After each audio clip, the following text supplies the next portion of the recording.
They say a surgeon's hands are the steadiest things in the room. What nobody tells you is that those same hands can sign a hotel receipt at 11 p.m. on a Tuesday when they're supposed to be scrubbing in for an emergency bypass. Nadia Osei had been a pharmaceutical researcher before she married Dr. Cormac Osei, before she traded her lab coat for school pickups and dinner parties that impressed his colleagues.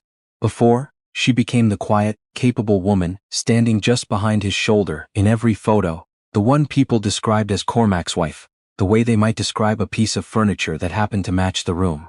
She had given him 7 years.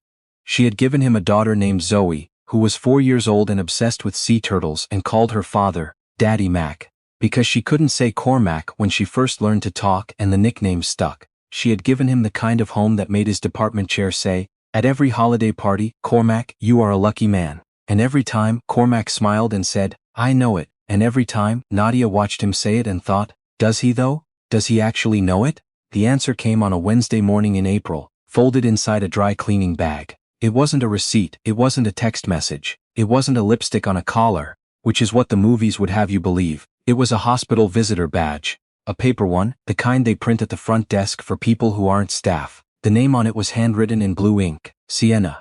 There was no last name, just Sienna. Nadia stood in the laundry room of their 4-bedroom house in the suburb of Edgewater, New Jersey, holding that paper badge and feeling nothing at first. Not pain, not rage, a metallic taste on the back of her tongue. Like sucking on a coin. She put the badge back in the dry cleaning bag. She went downstairs and made Zoe's oatmeal with the brown sugar and the sliced banana on top, because that was how Zoe liked it. She kissed Zoe on the forehead. She packed the turtle lunchbox. She drove Zoe to preschool. She waved from the car. Then she sat in the parking lot for 11 minutes and breathed. She did not call Cormac. She did not search Sienna in his contacts. She did not do anything dramatic at all. She drove home, made herself coffee, sat down at her kitchen table and opened her laptop. She started a folder. She named it House Renovation Research. Nobody looks at a folder named House Renovation Research. What happened over the next 5 months was not the story of a woman falling apart. It was the story of a woman who used to run clinical trials for a living, remembering exactly who she was before she learned to shrink herself. Nadia had a memory for systems, for patterns, for the small discrepancies that don't matter until they matter all at once.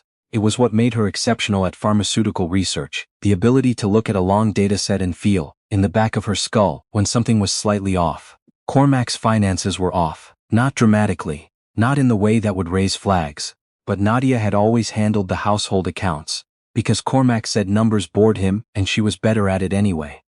She knew what his paycheck looked like. She knew what their mortgage was. She knew what his parking spot at the hospital cost per month.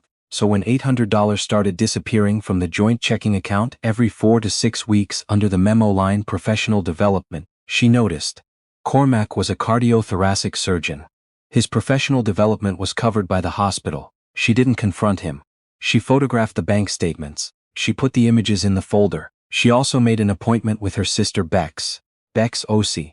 Her sister by marriage only, Cormac's younger sister, which made it complicated and also made it perfect, was a divorce attorney in Manhattan who wore her natural hair in a high puff and had a reputation among her colleagues for being the kind of lawyer who didn't just know the law, she understood leverage. Nadia drove to Bex's office on a Thursday afternoon and told her she needed to ask some hypothetical questions.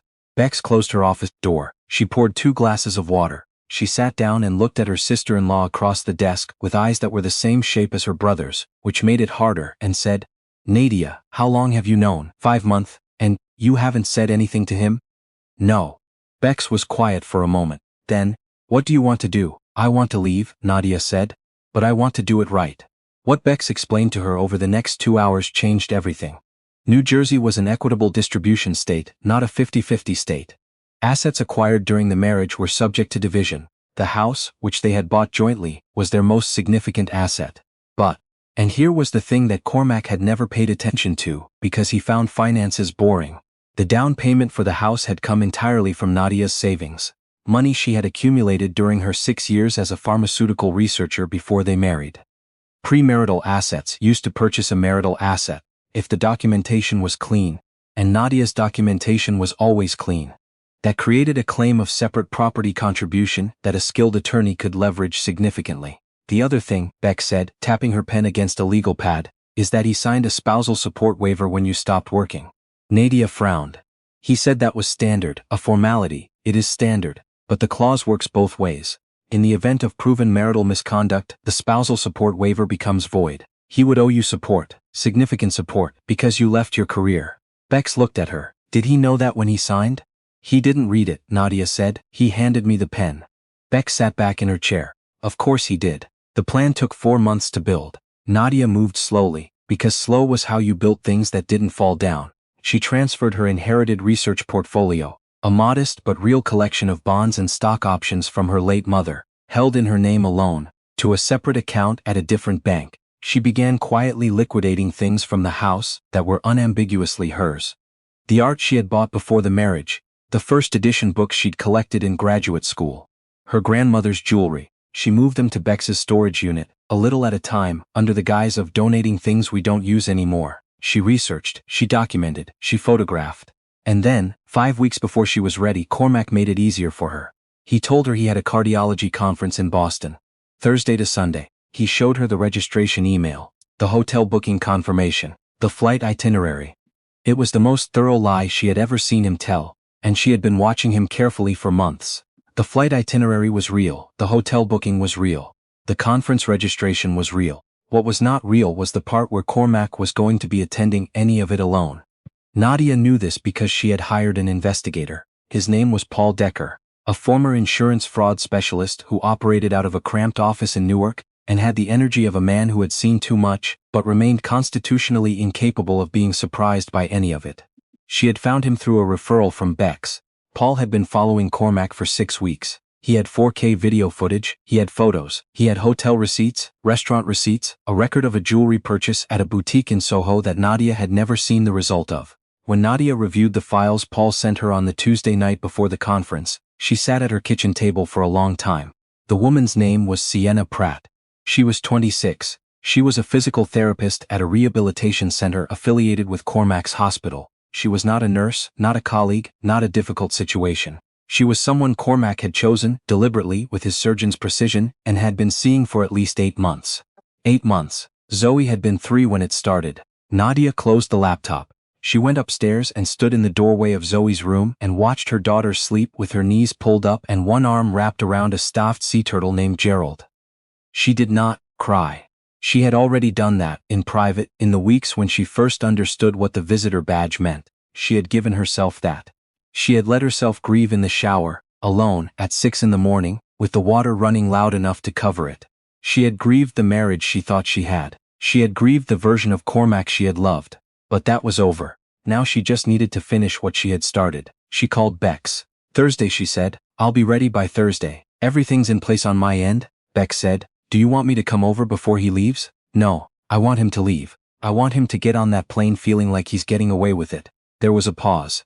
Then Bex said, quietly, Nadia, he is my brother, I know, and he is an idiot, I know that too.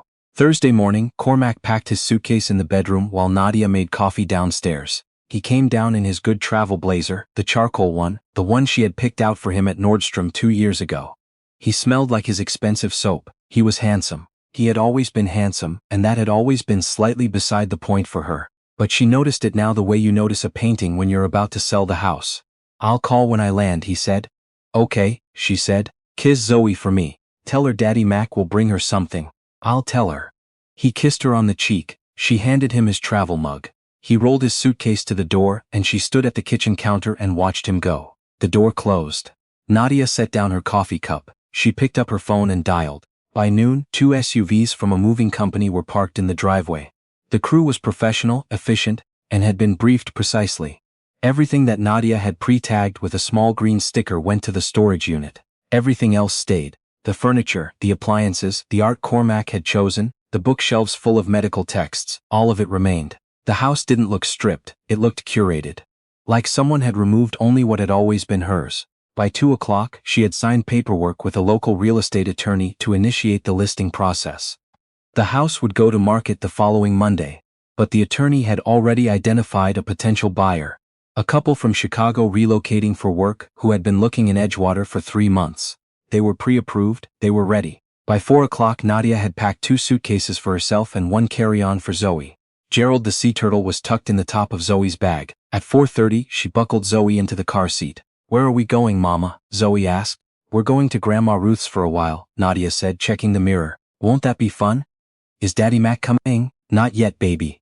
She drove to her mother-in-law's house, not Cormac's mother, but her own mother's oldest friend, a woman named Ruth, who had known Nadia since she was 7 years old, and who had driven 3 hours from Pennsylvania when Nadia called her the week before and said quietly, I need somewhere safe for Zoe while I finish something. Ruth hadn't asked questions. She had said, Tuesday or Wednesday? Thursday works, Nadia said. I'll have the guest room ready. Cormac landed in Boston at 6:40 p.m.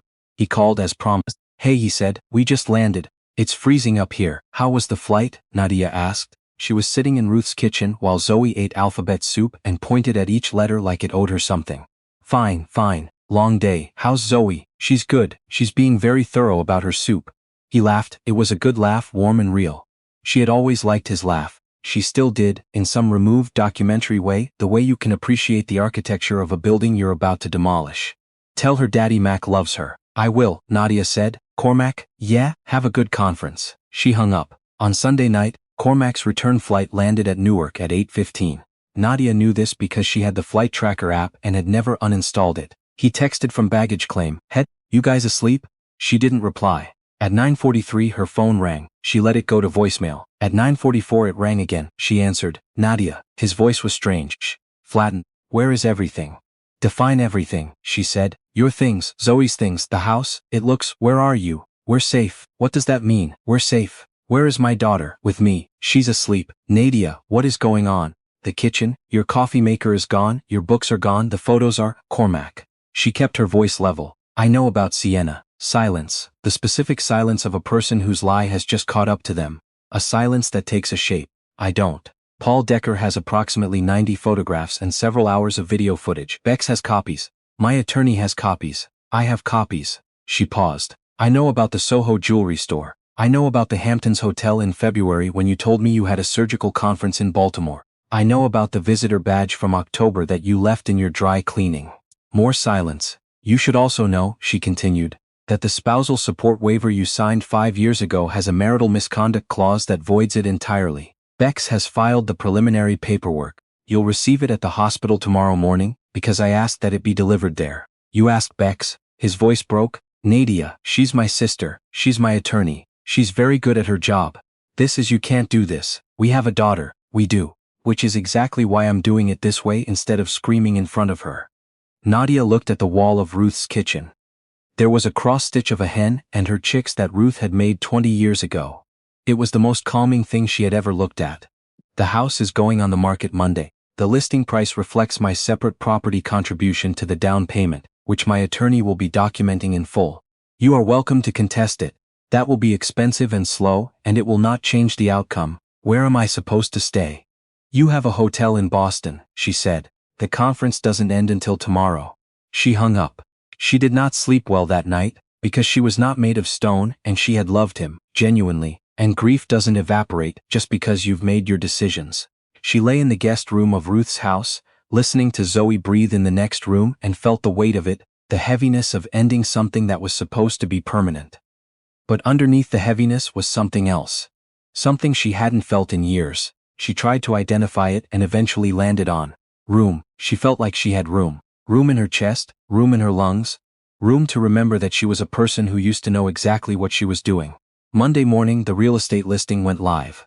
By Wednesday there were 4 showing requests. By the following Tuesday, the couple from Chicago had made an offer at asking price. Cormac spent the first week in a hotel in Hoboken, which she knew because his credit card statements still came to the house and the mail was being forwarded to Bex's office. He tried calling 14 times in the first 3 days. She answered twice. Both conversations were brief, controlled, and conducted with Bex on a separate line listening. He did not call Sienna Pratt from that hotel. Nadia knew this too because Paul Decker, who had been retained through the end of the month, confirmed it. Sienna Pratt had, according to her own Instagram activity, traveled to visit family in Georgia the same week Cormac's life fell apart. She had posted a picture of peach cobbler and a caption about needing a reset. Nadia had no strong feelings about Sienna Pratt. She was 26 years old and had made choices, but she was not the architect of Nadia's marriage. Cormac was. You could not blame the weather for a flood when you were the one who had removed the foundation. 3 weeks after the conference, Bex called. he wants to negotiate. He can negotiate with you. He's asking about custody. I've never suggested limiting his access to Zoe. I want joint custody with primary residence. That was always the offer. He wants to know if you'll take less on the house in exchange for a more favorable custody arrangement. Nadia was quiet for a moment. Outside Ruth's kitchen window, Zoe was in the backyard with a magnifying glass, examining something in the grass with the focused intensity of a scientist. She looked exactly like herself. Tell him, Nadia said slowly, that Zoe is not a bargaining chip. Tell him the house offer stands. Tell him I want joint custody because she loves her father, despite everything, and she should have the chance to know him. And tell him that if he tries to use her as leverage again, I will have you file for primary custody with supervised visitation, and I will win. There was a pause. Then Beck said, You know I have to advise him too. I know, but you're right. The house closed 8 weeks after it went on the market. Nadia used her portion of the proceeds, combined with the premarital asset documentation that Beck's office had spent 6 weeks building, to put a deposit on a 2-bedroom apartment in Montclair. It had a small backyard with a garden bed that she intended to plant with herbs and flowers, because she had always wanted a garden, and Cormac had thought gardens were a lot of work for not a lot of return. Zoe got the bedroom with the window that looked out into the backyard. She declared, immediately and with great authority, that she was going to keep sea turtles in the garden, once she figured out the logistics. Nadia stood in the doorway of Zoe's new room on the first evening and watched her daughter arrange her stuffed animals in a row along the windowsill. Gerald first, obviously, Gerald was always first, and felt something she could only describe as solid, like the floor under her feet was finally made of the right material. She was 32 years old.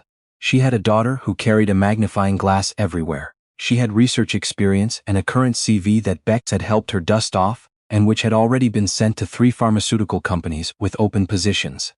She had a garden bed that didn't have anything in it yet but wood. She did not have a husband. She had something better. A clear view of what she wanted and the paperwork to protect it. Cormac called on a Thursday evening, 6 weeks after she moved into the Montclair apartment. It was his night to call Zoe, the arrangement they had reached through mediation, and she could hear Zoe's voice get brighter and louder as she talked to him, could hear her explaining the sea turtle logistics with the seriousness of a congressional briefing. It made her chest ache, the way it always would, probably. That was the cost of having loved him genuinely. She accepted it.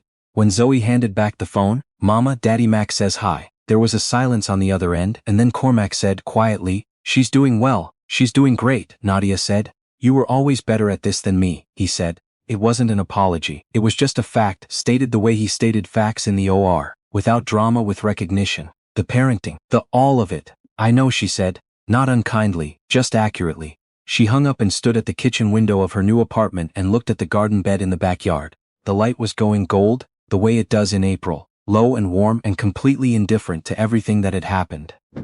It hit the empty soil and made it look like it was waiting. She thought about what she was going to plant first. The most painful part of the whole story was not the visitor badge. It was not the hotel receipts or the jewelry or even the 14 unanswered calls.